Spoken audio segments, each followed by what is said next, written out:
Gabriel.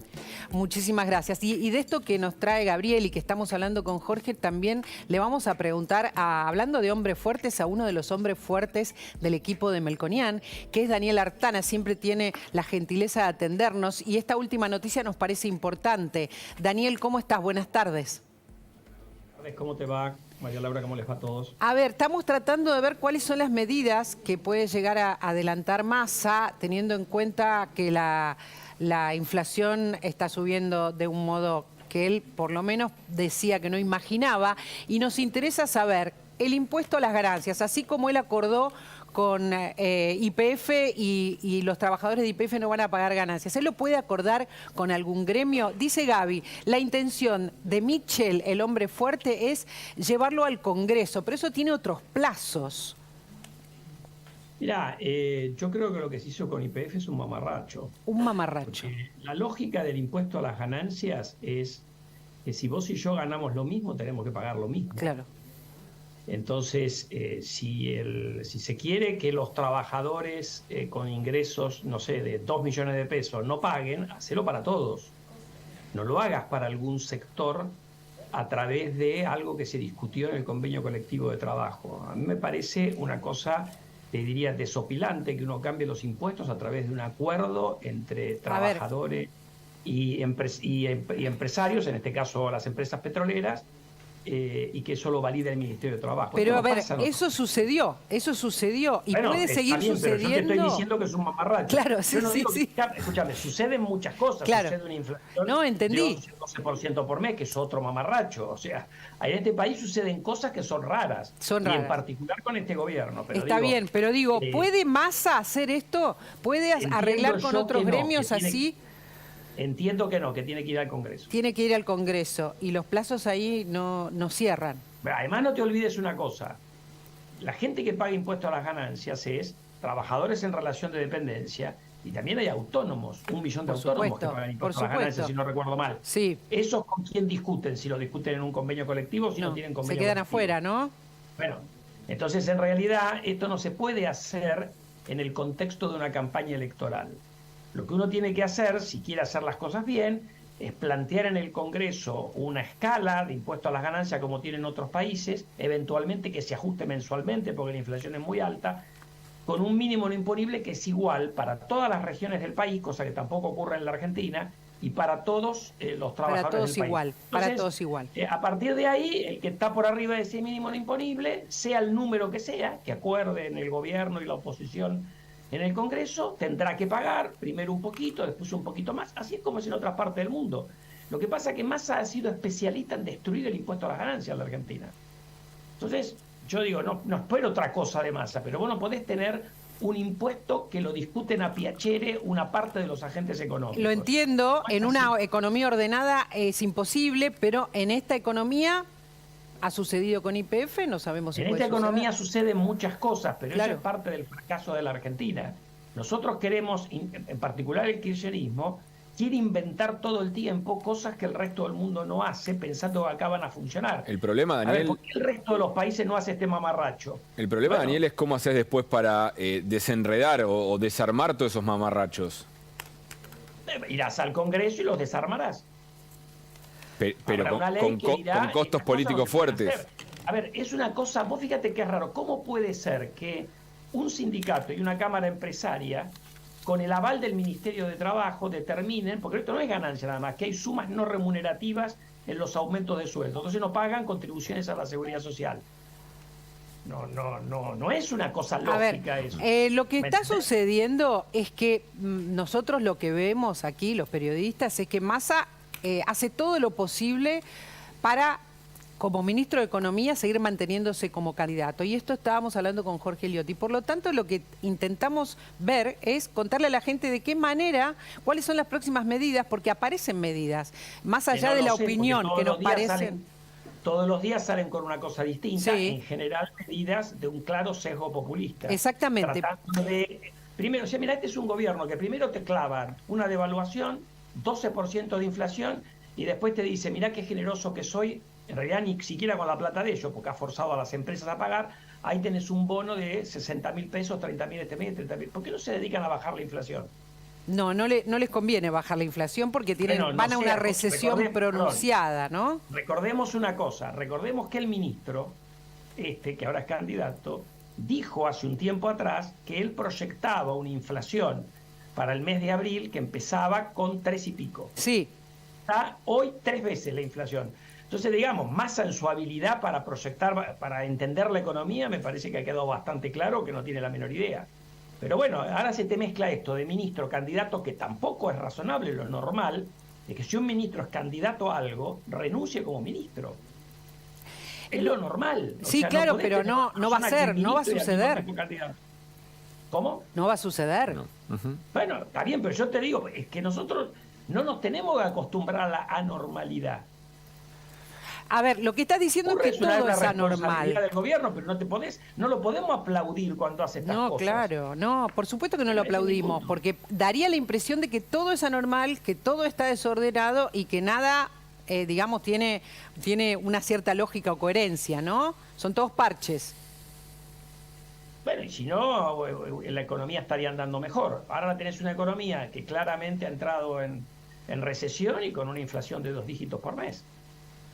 Que según los datos que vos tenés, porque de esto vamos a hablar en poquito rato, ¿va a ser del 12% a tu criterio? Mira, no sé, a Igual nosotros nos va da altísimo. alrededor de 12, la ciudad 12. dio 11, redondeando, Córdoba dio 12. 12 y pico. Yo creo que va a estar ahí, entre 11 y 12%.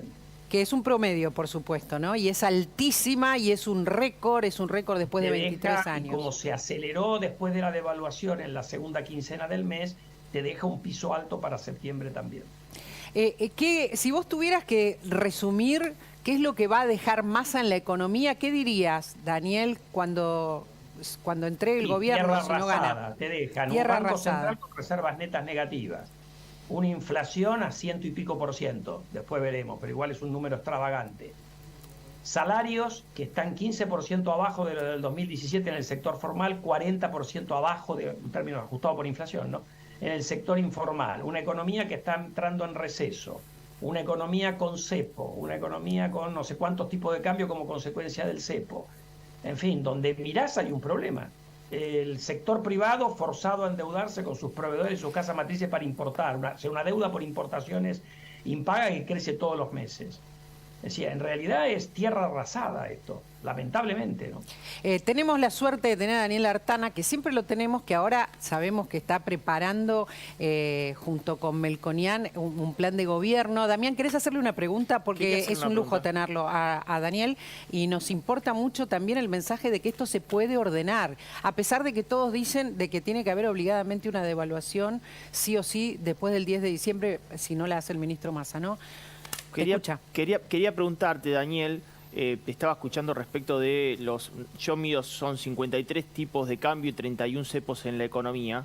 ¿Cómo pensás que el próximo gobierno puede administrar eso sabiendo que se le debe 18.000 millones de dólares a los importadores y tenemos una restricción externa enorme? ¿Cómo se soluciona eso? Porque la realidad es que la economía está muy, pero muy caída. Mirá, vos tenés que resolver el tema del cepo y ir caminando hacia una normalidad relativamente rápido. Si se va a poder sacar todas esas restricciones el día 1, no lo sé, porque depende también de cuál es la herencia, que como vimos va empeorando día a día, que van a dejar al gobierno que siga el 10 de diciembre. Pero eso tiene que cambiar, vos tenés que dar una clara señal de cambio de régimen. Y ahí se puede pensar, operaciones a partir del 10 de diciembre son libres, esa es una opción, y ve después qué haces con el stock. Algo de eso se hizo en el 15 y 16. Porque también en aquel momento hubo los pagos de importaciones atrasados, que eran mucho menos que ahora, tuvieron un límite mensual, que después como hubo muchos dólares se pudieron mover. Es decir, hay varias variantes, pero vos tenés que dar una clara señal de cambio de régimen. La Argentina con cepo es inviable. O sea, es inviable la inversión en el sector privado, entonces eso lo tenés que corregir. La pregunta es que, como bien marcaste vos, y yo lo dije antes también, te dejan una cantidad de muertos en el placar que son importantes y bueno, por eso no se puede liberar todo el 10 de diciembre. Hay dos cuestiones que los economistas anuncian y me gustaría saber si tu opinión es la misma con algunos que hemos consultado. La devaluación obligatoria que va a traer un salto inflacionario, digo, cuando pase el 10 de diciembre, y también la recesión que va a venir si se combate la inflación. A ver, primero yo diría dos cosas. No sabemos qué va a pasar, porque yo creo que va a depender de la elección. Es muy probable que Massa, en el momento que deje de ser candidato, sea porque es electo presidente, o sea porque salió tercero, o porque pierde el balotaje, es muy probable que te vuelva a meter una devaluación. Y te lo voy a decir muy simple. Si el gobierno concluyó que el día después de las PASO tenía que devaluar, con esta inflación, el salto cambiario de 22% se lo comieron entre el mes pasado y este. Entonces vuelven al mismo tipo de cambio que tenían previo al salto devaluatorio. Entonces, si son consistentes con su análisis, vas a tener una devaluación antes del 10 de diciembre. Ahora, no sé, porque como todos los días innovan. Ahora, respecto de la recesión, a ver, hacer correcciones fiscales no es gratuito, pero por el otro lado, vos lo estás haciendo acá para sacar el impuesto inflacionario. Claro. Entonces, el día que, si el programa sale bien, y en esto creo que coinciden tanto La Libertad Avanza como Juntos por el Cambio, y se pone el foco en lo fiscal, y eso permite bajar o eliminar la inflación, la emisión para financiar al Tesoro, y la inflación cede, ese programa es reactivante, porque hoy no hay nada peor en términos de actividad económica que el impuesto inflacionario. Lo que tenés es un problema de timing. Claro. Porque seguramente vas a convivir con una inflación alta, porque tenés inercia, porque tenés cosas, unos meses al mismo tiempo que estás ordenando lo fiscal. O sea, que va a haber unos meses... Podés tener un programa de estabilización. Lo que estás diciendo es que va a haber unos meses, por lo menos unos meses, donde se combata la inflación y todavía no despegue la Argentina, ¿no? Pero es posible, el año que viene también juega a favor, que va a recuperarse buena parte de la cosecha que se perdió este año, pero en esto no hay magia. Esta es una economía que, como vimos antes, va a haber una herencia enorme.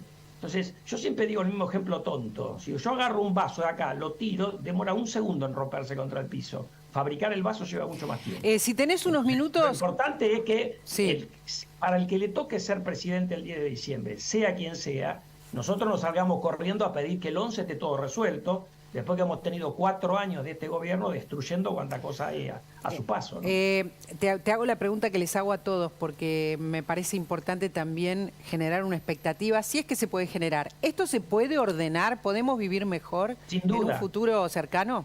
Pero no te quepa la menor duda. Lo que pasa es que la política tiene que estar a la altura de las circunstancias.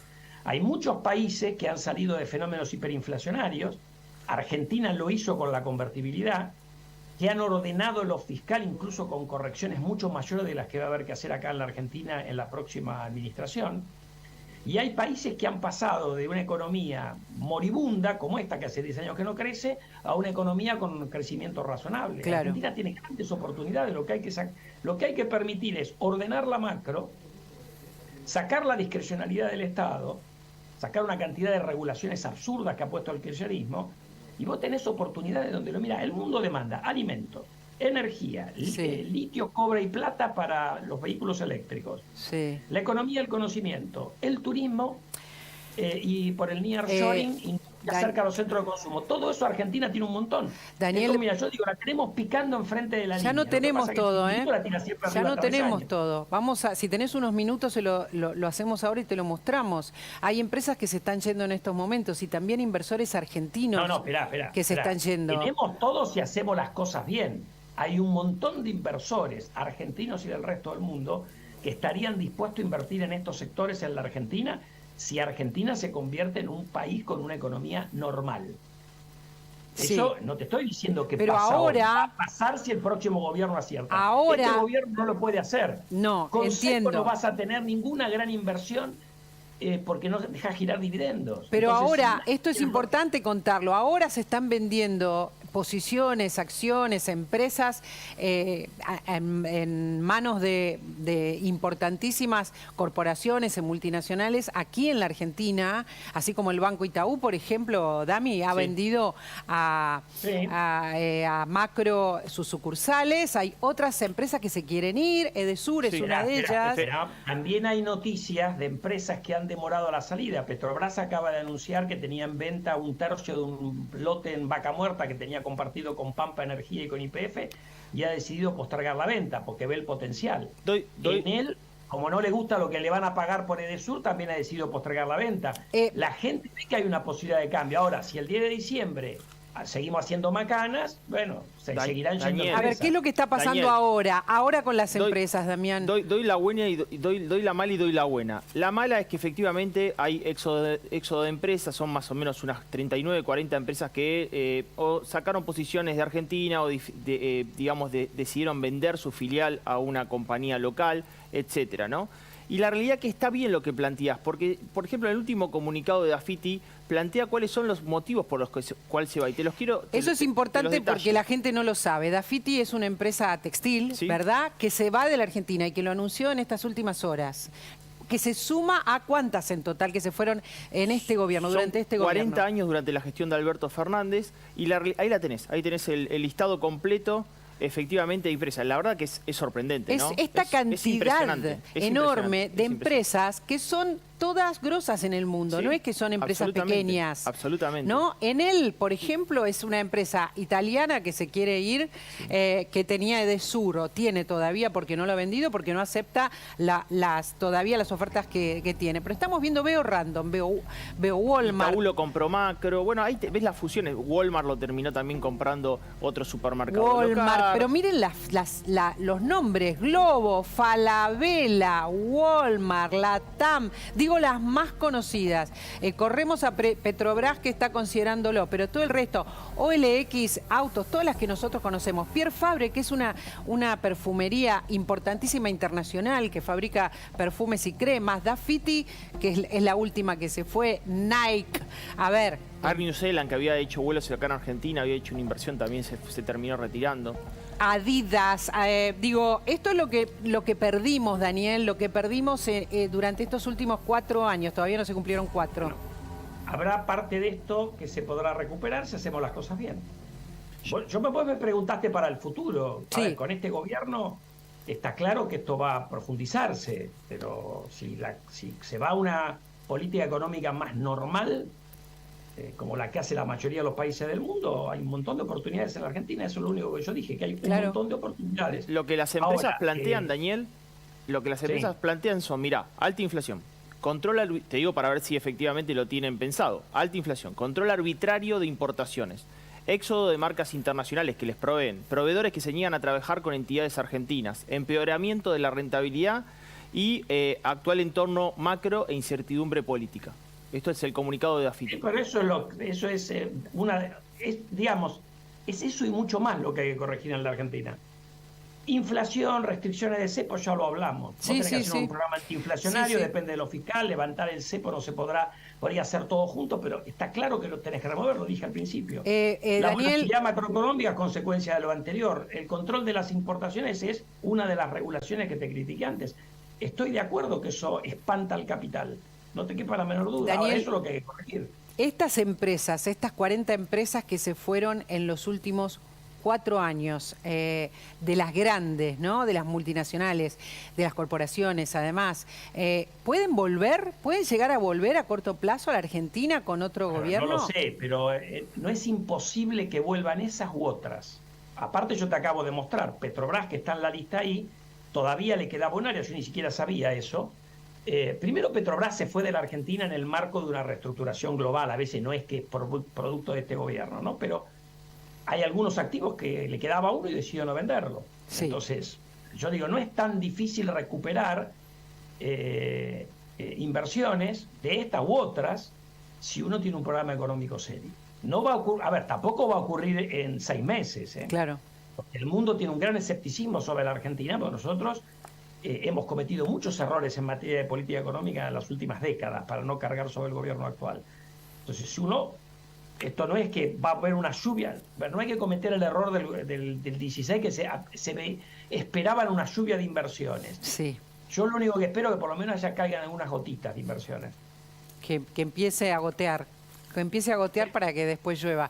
Gracias, Daniel. Sé que te saqué un montón de tiempo, pero un placer hablar con vos. Vamos a ocuparnos